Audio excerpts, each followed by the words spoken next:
Bismillahirrahmanirrahim. Assalamualaikum warahmatullahi wabarakatuh.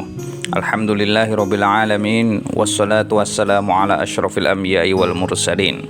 Baiklah, selamat datang kembali di channel kami, channel Kun Islami, yang membahas terkait dengan seputar kajian fikih serta beberapa kajian Islam lainnya.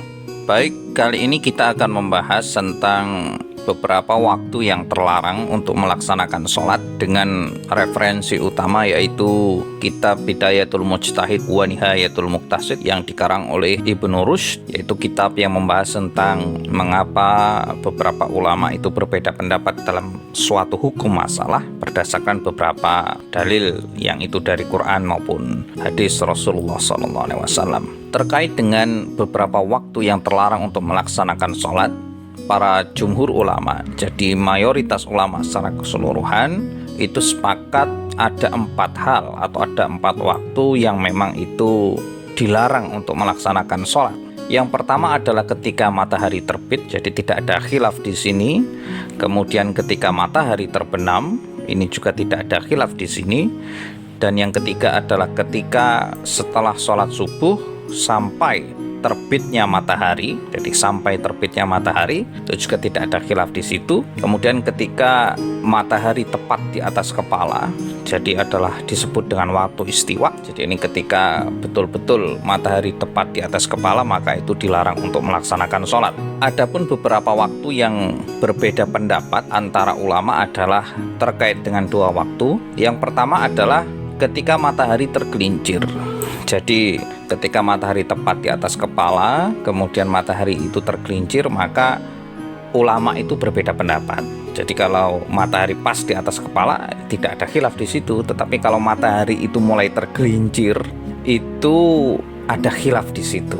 Beberapa ulama berpendapat bahwa tergelincir saja itu boleh melaksanakan sholat, akan tetapi beberapa ulama berpendapat ketika tergelincir itu tidak boleh melaksanakan sholat sampai benar-benar matahari itu condong ke barat. Imam Syafi'i berpendapat dilarang sholat ketika matahari itu tergelincir. Jadi ketika masih tergelincir, belum condong secara mutlak, itu tidak boleh untuk melaksanakan sholat. Hal itu berdasarkan hadis yang diriwayatkan oleh Uqbah bin Amir al-Juhaini bahwa salatu sa'atin kana Rasulullah sallallahu alaihi wasallam yanhana an nusalliya. Jadi ada 3 waktu di mana Rasulullah sallallahu alaihi wasallam melarang kita untuk melaksanakan sholat, untuk mendirikan sholat. Au ayyakbura fihinna mautana, atau juga mengubur mayit-mayit ketika waktu itu. Jadi waktu itu selain berisi tentang larangan atau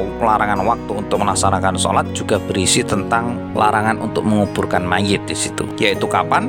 Hina tatlu'u syamsa bazighatan hatta tartafi, ketika matahari itu terbit ya sampai betul-betul meninggi, sehingga terbit sampai meninggi ya. Jadi ketika terbit persis itu tidak boleh, tetapi nanti telah meninggi secara sempurna baru boleh untuk dilaksanakan sholat.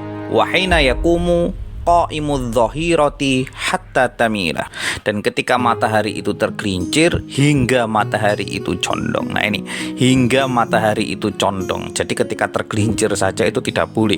Jadi ketika matahari tergelincir masih seperti ini, tidak condong secara mutlak seperti ini, maka tidak boleh. Wa hina tatayyafu syamsu lil ghurub, dan ketika matahari itu condong untuk terbenam. Jadi itu pendapat Imam Syafi'i. Kalau matahari tergelincir, ketika matahari tergelincir pun itu tidak boleh kita melaksanakan sholat, kecuali di hari Jumat. Jadi boleh kalau misalkan itu di hari Jumat. Jadi Imam Syafi'i berpendapat semua hari itu tidak boleh ketika matahari tergelincir kecuali hari Jumat. Hal ini mengapa? Hal ini berdasarkan hadis yang diriwayatkan oleh Abu Hurairah bahwa anna Rasulullah sallallahu alaihi wasallam, bahwa Rasulullah sallallahu alaihi wasallam nahas salata nisfan nahar. Jadi Rasulullah sallallahu alaihi wasallam itu melarang sholat di pertengahan hari, pada pertengahan hari, hatta tazula syamsu ila yaumal jum'ah, sampai apa? hatta tazula syamsu, sampai matahari itu betul-betul condong, illa yaumal jumu'ah, kecuali di hari Jumat. Jadi berdasarkan hadis Abu Hurairah tadi, seluruh hari itu ketika matahari tergelincir ya, itu tidak boleh untuk melaksanakan sholat kecuali di hari Jumat. Sedangkan berbeda dengan Imam Syafi'i, Imam Malik itu berbeda lagi. Jadi Imam Malik itu berpendapat bahwa ketika matahari itu tergelincir itu sudah boleh untuk sebenarnya melakukan sholat. Jadi Imam Malik itu berdasarkan dengan amal penduduk Madinah, dengan kebiasaan penduduk Madinah yang ketika itu diperbolehkan untuk melaksanakan sholat ketika matahari itu tergelincir. Jadi itu adalah beberapa perbedaan terkait dengan Imam Maliki dan juga Imam Syafi'i terkait dengan tergelincirnya matahari. Kemudian selanjutnya adalah waktu setelah sholat asyar. Jadi boleh tidak melaksanakan sholat ketika setelah sholat asyar.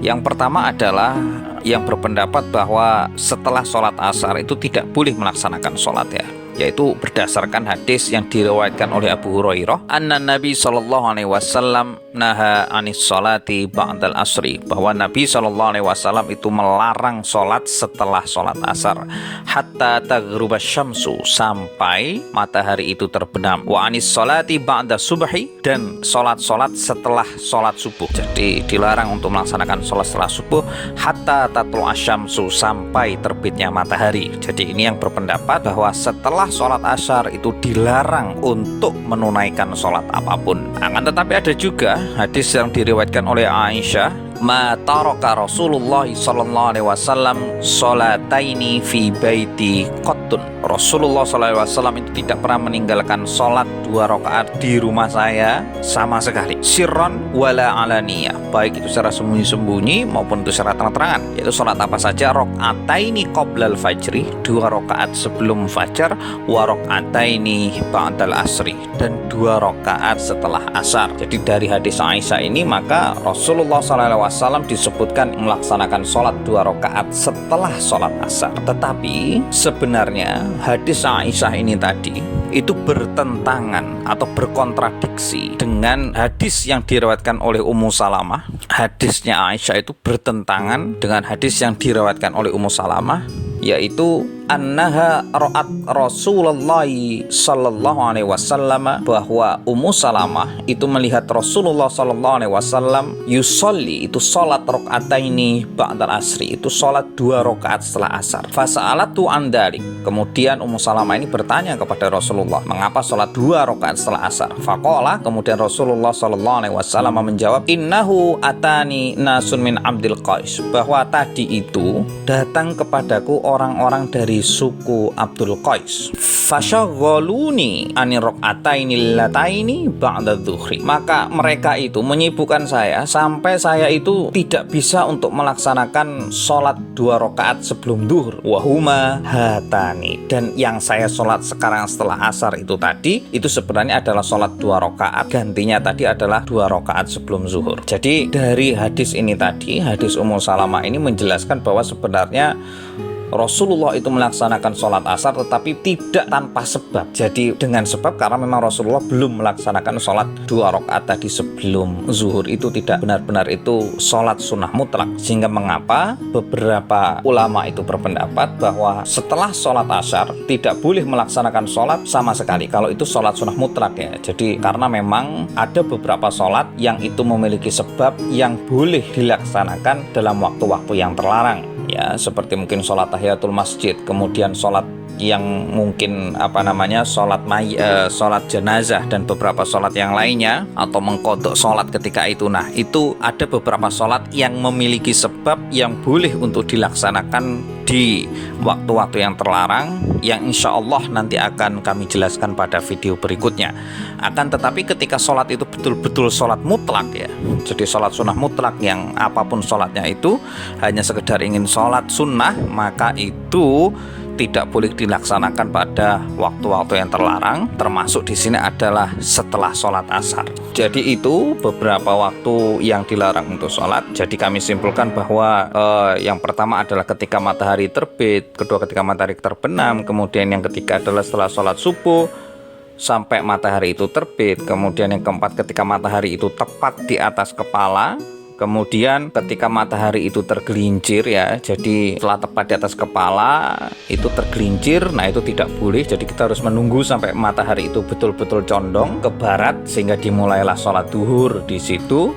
Kemudian juga setelah sholat asar sampai matahari itu betul-betul terbenam, maka itu tidak boleh kita melaksanakan sholat di situ. Walaupun tadi sudah saya jelaskan, ada beberapa ulama yang memang berbeda pendapat terkait dengan dua waktu sholat tadi, yaitu ketika matahari tergelincir dan ketika setelah sholat asar. Saya kira itu yang dapat kita bahas pada kesempatan kali ini. Wallahu a'lam bishawab.